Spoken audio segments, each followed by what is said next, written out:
बोलिए गुरुदेव भगवान की जय। श्री बालाजी महाराज की जय। पितर देवताओं की जय। बोलिए बाबा भोलेनाथ की जय। ओम।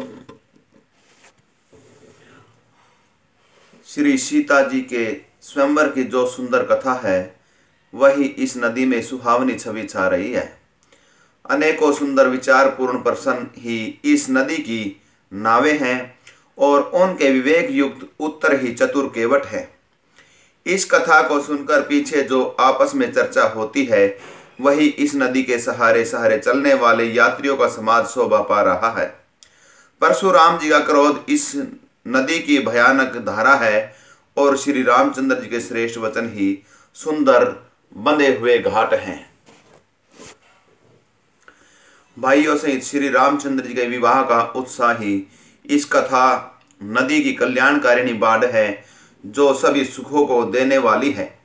इसके कहने सुनने में जो हर्षित और पुलकित होते हैं वे ही पुण्यात्मा पुरुष हैं जो प्रसन्न मन से इस नदी में नहाते हैं।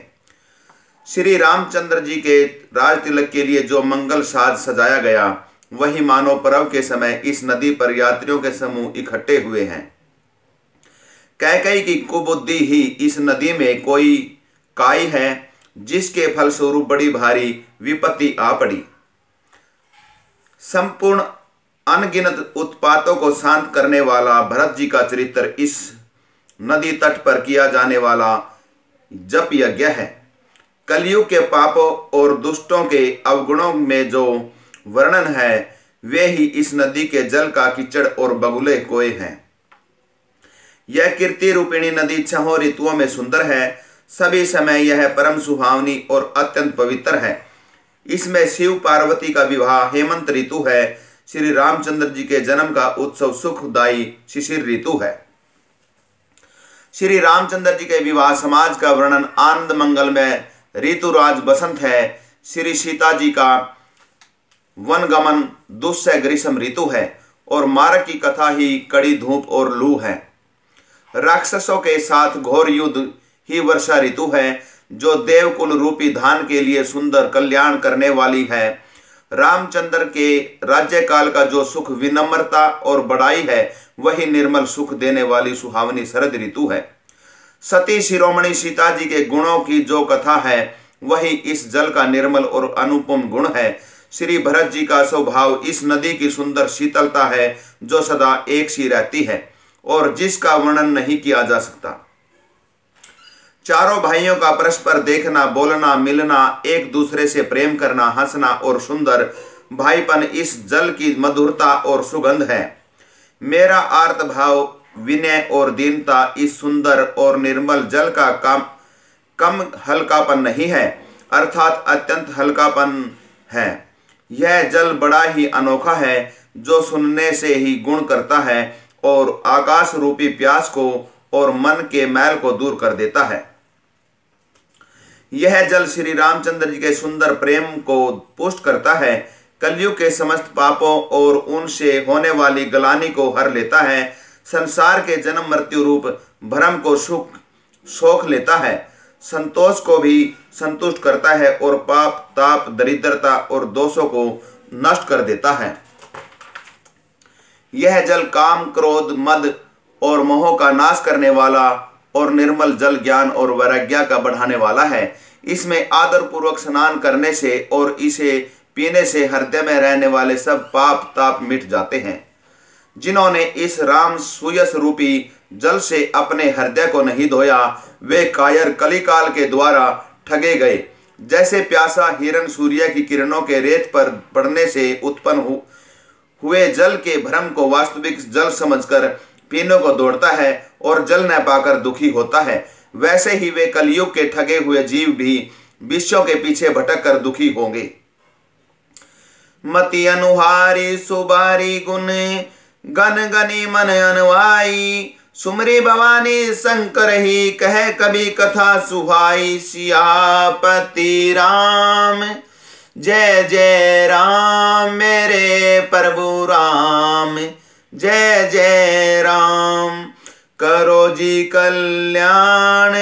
जय सिया राम मेरे प्रभु राम, जय जय राम। अब मैं श्री रघुनाथ जी के चरण कमलों को हृदय में धारण कर और उनका प्रसाद पाकर दोनों श्रेष्ठ मुनियों के मिलन का सुंदर संवाद वर्णन करता हूँ। भरद्वाज मुनि प्रयाग में बसते हैं। उनका श्री राम जी के चरणों में अत्यंत प्रेम है। वे तपस्वी, निगृहित चित्त, जितेंद्रिय, दया के निधान और परमार्थ के मार्ग में बड़े चतुर हैं। माघ में जब सूर्य मकर राशि पर जाते हैं तब सब लोग तीर्थराज प्रयाग को आते हैं। देवता, दैत्य, किन्नर, मनुष्यों के समूह सब आदरपूर्वक त्रिवेणी में स्नान करते हैं। श्री वेणी माधव जी के चरण कमलों को पूजते हैं और अक्षय वट का स्पर्श कर उनके शरीर पुलकित होते हैं। भरद्वाज जी का आश्रम बहुत ही पवित्र है, परम रमणीय और श्रेष्ठ मुनियों के मन को भाने वाला है। तीर्थराज प्रयाग में जो स्नान करने जाते हैं उन ऋषि मुनियों का समाज वहां भरद्वाज के आश्रम में जुटता है। प्रातःकाल सब उत्साह पूर्वक स्नान करते हैं और फिर परस्पर भावना भगवान के गुणों की कथाएं कहते हैं। ब्रह्म निरूपण धर्म विधि वर्णय तत्व विभाग, कहीं भक्ति भगवंत के संजुत ज्ञान विराग। सियापति राम, जय जय राम मेरे प्रभु राम, जय जय राम। ब्रह्म का निरूपण, धर्म का विधान और तत्वों के विभाग का वर्णन करते हैं तथा ज्ञान वैराग्य से युक्त भगवान की भक्ति का कथन करते हैं। इसी प्रकार माघ के महीने भर स्नान करते हैं और फिर सब अपने अपने आश्रमों को चले जाते हैं। हर साल वहां इसी तरह बड़ा आनंद होता है। मकर में स्नान करके मुनिगण चले जाते हैं। एक बार पूरे मकर भर स्नान करके सब मुनीश्वर अपने अपने आश्रम को लौट गए। परम ज्ञानी याज्ञवल्क्य मुनि को चरण पकड़कर भरद्वाज जी ने रख लिया। आदरपूर्वक उनके चरण कमल धोए और बड़े ही पवित्र आसन पर उन्हें बैठाया। पूजा करके मुनि याज्ञवल्क्य जी सुयश का वर्णन किया और फिर अत्यंत पवित्र और कोमल वाणी से बोले, हे नाथ, मेरे मन में एक बड़ा संदेह है। वेदों का तत्व सब प्रकार की सब आपकी मुट्ठी में है, अर्थात आप ही वेद का तत्व जानने वाले हैं होने के कारण मेरा संदेह निवारण कर सकते हैं। पर उस संदेह को कहते मुझे भय और लाज आती है। भय इसलिए है कि कहीं आप यह न समझे कि मेरी परीक्षा ले रहा है। लाज इसलिए है कि इतनी आयु बीत गई, अब तक ज्ञान न हुआ, और यदि नहीं कहता तो बड़ी हानि होती है, क्योंकि अज्ञानी बना रहता हूं। संत कहे असी नीति प्रभु, श्रुति पुराण मुनि गावे। होई न विमल विवेक उर, गुर सन किए दुराव। सियापति राम, जय जय राम मेरे प्रभु राम, जय जय राम। अर्थात हे प्रभु, संत लोग ऐसी नीति कहते हैं और वेद पुराण तथा मुनिजन भी यही बतलाते हैं कि गुरु के साथ छिपाव करने से हृदय में निर्मल ज्ञान नहीं होता। यही सोचकर मैं अपना अज्ञान प्रकट करता हूं। हे नाथ, सेवक पर कृपा करके इस अज्ञान का नाश कीजिए। संतों, पुराणों और उपनिषदों ने राम नाम के असीम प्रभाव का ज्ञान किया है। कल्याण स्वरूप ज्ञान और गुणों की राशि अविनाशी भगवान शंभु निरंतर राम नाम का जप करते रहते हैं। संसार में 4 जाति के जीव हैं। काशी में मरने से सभी परम पद को प्राप्त करते हैं। हे मुनिराज, वह भी राम नाम की ही महिमा है, क्योंकि शिव जी महाराज दया करके काशी में मरने वाले जीव को राम नाम का ही उपदेश करते हैं। इसी से उनको परम पद मिलता है। हे प्रभु, मैं आपसे पूछता हूं कि वे राम कौन है? हे कृपा निधान, मुझे समझाकर कहिए। एक राम तो अवध नरेश दशरथ जी के कुमार हैं। उनका चरित्र सारा संसार जानता है। उन्होंने स्त्री के विरह में अपार दुख उठाया और क्रोध आने पर युद्ध में रावण को मार डाला। हे प्रभु, वही राम है या और कोई दूसरा है जिनको शिवजी जपते हैं? आप सत्य के धाम हैं और सब कुछ जानते हैं, ज्ञान विचार कर कहिए, राम सिया राम जय जय राम, राम सिया राम जय जय राम। हे नाथ, जिस प्रकार से मेरा यह भारी भरम मिट जाए, आप वही कथा विस्तार पूर्वक कहिए। इस पर याज्ञवल्क्य जी मुस्कुराकर बोले, श्री रघुनाथ जी की प्रभुता को तुम जानते हो, तुम मन वचन और कर्म से श्री राम जी के भक्त हो, तुम्हारी चतुराइयों को मैं जान गया।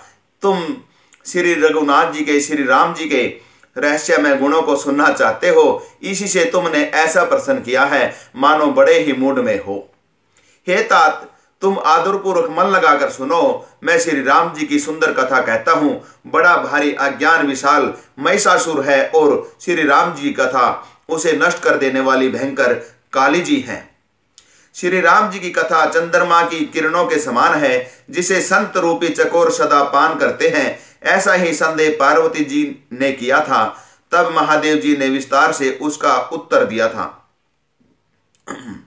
अब मैं अपनी बुद्धि के अनुसार वही उमा और शिव जी का संवाद कहता हूं। वह जिस समय और जिस हेतु से हुआ, उसे हे मुनि तुम सुनो, तुम्हारा विषाद मिट जाएगा। एक बार त्रेता जुग माही, शंभु गए कुबंज ऋषि पाही, संग सती जग जननी भवानी, पूजे ऋषि अखिलेश्वर जानी। अर्थात एक बार त्रेता युग में शिव जी अगस्त्य ऋषि के पास गए, उनके साथ जगत जननी भवानी सती जी भी थी। ऋषि ने संपूर्ण जगत के ईश्वर जानकर उनका पूजन किया। मुनिवर अगस्त्य जी ने राम कथा विस्तार से कही, जिसको महेश्वर ने परम सुख मानकर सुना। फिर ऋषि ने शिव जी से सुंदर हरि भक्ति पूछी और शिव जी ने उनको अधिकारी पाकर रहस्य सहित भक्ति का निरूपण किया।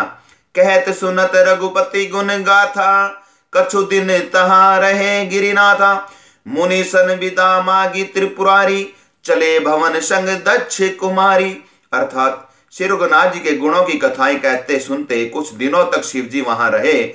फिर मुनि से विदा मांगकर शिव जी दक्ष कुमारी सती जी के साथ घर कैलाश को चले। उन्हीं दिनों पृथ्वी का भार उतारने के लिए श्री हरि ने रघुवंश में अवतार लिया था। वे अविनाशी भगवान उस समय पिता के वचन से राज्य का त्याग करके तपस्वी या साधु वेश में दंडक वन में विचर रहे थे। हृदय विचारत जाते हरे, कई विधि दर्शनु होई, गुप्त रूप अवतरे प्रभु, गए जान सब कोई, सियापति राम जय जय राम, मेरे प्रभु राम जय जय राम। अर्थात शिव जी के हृदय में विचारते जा रहे थे कि भगवान के दर्शन मुझे किस प्रकार हो। प्रभु ने गुप्त रूप से अवतार लिया है, मेरे जाने से सब लोग जान जाएंगे। श्री शंकर जी के हृदय में इस बात को लेकर बड़ी खलबली उत्पन्न हो गई, परंतु सती जी इन भेद को नहीं जानती थी। तुलसीदास जी कहते हैं कि शिव जी के मन में भेद खुलने का डर था, परंतु दर्शन के लोभ से उनके नेत्र ललचा रहे थे। रावण ने ब्रह्मा जी से अपनी मृत्यु मनुष्य के हाथ से मांगी थी। ब्रह्मा जी के वचनों को प्रभु सत्यम करना चाहते हैं। मैं जो पास नहीं जाता हूं तो बड़ा पछतावा रह जाएगा। इस प्रकार शिव जी विचार करते थे, परंतु कोई भी युक्ति ठीक नहीं बैठती थी। इस प्रकार महादेव जी चिंता के वश हो गए। उसी समय नीच रावण ने जाकर मारीच को साथ लिया और वह मारीच तुरंत कपट मृग बन गया। मूर्ख रावण ने छल करके सीता जी को हर लिया। उसे श्री रामचंद्र जी के वास्तविक प्रभाव का कुछ भी पता न था। मृग को मारकर भाई लक्ष्मण सहित श्री हरि आश्रम में आए और उसे खाली देखकर अर्थात वहां सीता जी को न पाकर उनके नेत्रों में आंसू भर आए। श्री रघुनाथ जी मनुष्यों की भांति विरह में से व्याकुल हैं और दोनों भाई वन में सीता को खोजते हुए फिर रहे हैं। जिसके कभी कोई संयोग वियोग नहीं है, उनमें प्रत्यक्ष विरह का दुख देखा गया। अति विचित्र रघुपति चरित जान ही परम सुजान, जे मति मंद विमो बस हृदय धरे कछु आन, सियापति राम जय जय राम मेरे प्रभु राम, जय जय राम। अर्थात श्री रघुनाथ जी का चरित्र बड़ा ही विचित्र है। उसको पहुंचे हुए ज्ञानी जन ही जानते हैं। जो मंद बुद्धि है वे तो विशेष रूप से मोह के वश होकर हृदय में कुछ दूसरी ही बात समझ बैठते हैं। श्री शिव जी ने उसी अवसर पर श्री राम जी को देखा और उनके हृदय में बहुत भारी आनंद उत्पन्न हुआ। उन शोभा के समुद्र श्री रामचंद्र जी को शिव जी ने नेत्र भर कर देखा, परंतु अवसर ठीक न जानकर परिचय नहीं किया। जगत के पवित्र करने वाले सच्चिदानंद की जय हो, इस प्रकार कहकर कामदेव का नाश करने वाले श्री शिव जी चल पड़े। कृपा निधान शिव जी बार बार आनंद से पुलकित हुए सीता जी के साथ चले जा रहे थे। सती जी ने शंकर जी की वह दशा देखी तो उनके मन में बड़ा संदेह उत्पन्न हो गया। वे मन ही मन कहने लगी, शंकर जी की सारा जगत वंदना करता है। वे जगत के ईश्वर हैं। देवता मनुष्य मुनि सब उनके प्रति सिर नवाते हैं। उन्होंने एक राजपुत्र को सच्चिदानंद परम धाम कहकर प्रणाम किया और उसकी शोभा देखकर वे इतने प्रेम मगन हो गए कि अब तक उनके हृदय में प्रीति रोकने से भी नहीं रुकती। ब्रह्म जो व्यापक विरज अज सकल अनीहे भेद, सो की दे धरी होई नर जाहि न जानत वेद। सियापति राम, जय जय राम मेरे प्रभु राम, जय जय राम। अर्थात जो ब्रह्म सर्वव्यापक माया रहित अजन्मा अगोचर इच्छा रहित और भेद रहित है और जिसे वेद भी नहीं जानते, क्या वह देह धारण करके मनुष्य हो सकता है? देवताओं के हित के लिए मनुष्य शरीर धारण करने वाले जो विष्णु भगवान हैं, वे भी शिव जी की ही भांति सर्वज्ञ हैं। वे ज्ञान के भंडार लक्ष्मीपति और असुरों के शत्रु भगवान विष्णु क्या अज्ञानी की तरह स्त्री को खोजेंगे? फिर शिव जी के वचन भी झूठे नहीं हो सकते। सब कोई जानते हैं कि शिव जी सर्वज्ञ हैं। सती के मन में इस प्रकार का अपार संदेह उठ खड़ा हुआ। किसी तरह भी उनके हृदय में अज्ञान का प्रादुर्भाव नहीं होता था। यद्यपि भवानी जी ने प्रकट कुछ नहीं कहा, पर अंतर्यामी शिव जी सब जान गए। वे बोले, हे सती सुनो, तुम्हारा स्त्री स्वभाव है, ऐसा संदेह मन में कभी न रखना चाहिए। जिनकी कथा का अगस्त्य ऋषि ने गान किया और जिनकी भक्ति मैंने मुनि को सुनाई, ये वही मेरे इष्ट देव श्री रघुनाथ जी हैं, जिनकी सेवा ज्ञानी मुनि सदा किया करते हैं। ज्ञानी मुनि योगी और सिद्ध निरंतर निर्मल चित्त से जिनका ध्यान करते हैं तथा वेद पुराण और शास्त्र नेति नेति कहकर जिनकी कीर्ति गाते हैं, उन्हें सर्वव्यापक समस्त ब्रह्मांड के स्वामी मायापति नित्य परम स्वतंत्र ब्रह्म रूप भगवान श्री राम जी ने अपने भक्तों के हित के लिए अपनी इच्छा से रघुकुल के मणि रूप में अवतार लिया। यद्यपि शिव जी ने बहुत बार समझाया, फिर भी सती जी के हृदय में उनका उपदेश नहीं बैठा।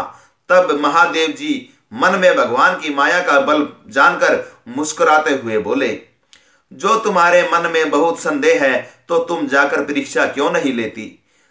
जब तक तुम मेरे पास लौट आओगी तब तक मैं इसी बड़ की छां में बैठा हूं।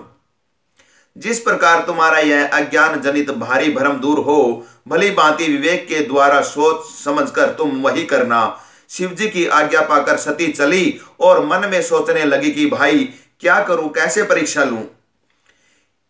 इधर शिव जी ने मन में ऐसा अनुमान किया कि दक्ष कन्या सती का कल्याण नहीं है। जब मेरे समझाने से भी संदेह दूर नहीं होता, तब मालूम होता है विधाता ही उल्टे हैं।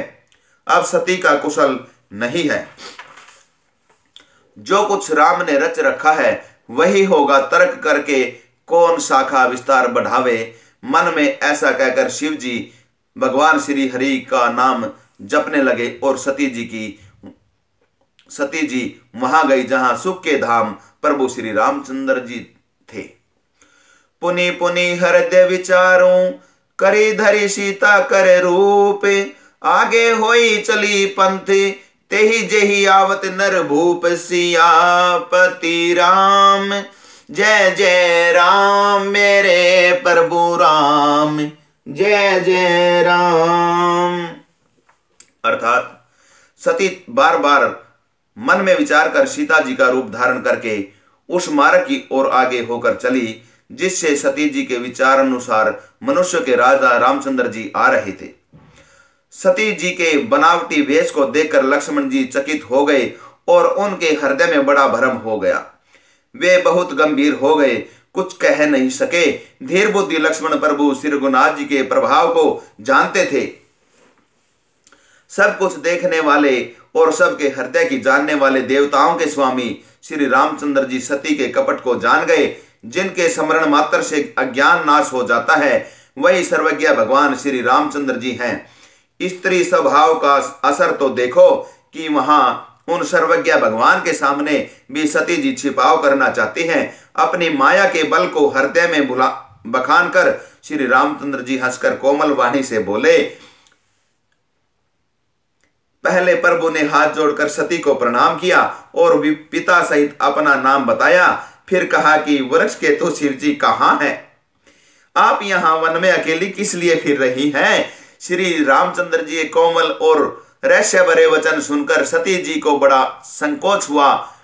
वे डरती हुई चुपचाप शिव जी के पास चली। उनके हृदय में बड़ी चिंता हो गई कि मैंने शंकर जी का कहना न माना और अपने अज्ञान का श्री रामचंद्र जी पर आरोप किया। अब जाकर मैं शिव जी को क्या उत्तर दूंगी? यूं सोचते सोचते सती जी के हृदय में अत्यंत भयानक जलन पैदा हो गई। जाना राम सती दुख पावा, निज प्रभाव कछु प्रगटी जनावा। सती दीख को तुक मग जाता, आगे रामो सहित श्री भ्राता। अर्थात श्री रामचंद्र जी ने जान लिया कि सती जी को दुखी हुआ, तब उन्होंने अपना कुछ प्रभाव प्रकट करके उन्हें दिखलाया। सती जी ने मार्ग में जाते हुए यह कौतुक देखा कि श्री रामचंद्र जी सीता जी और लक्ष्मण सहित आगे चल रहे हैं।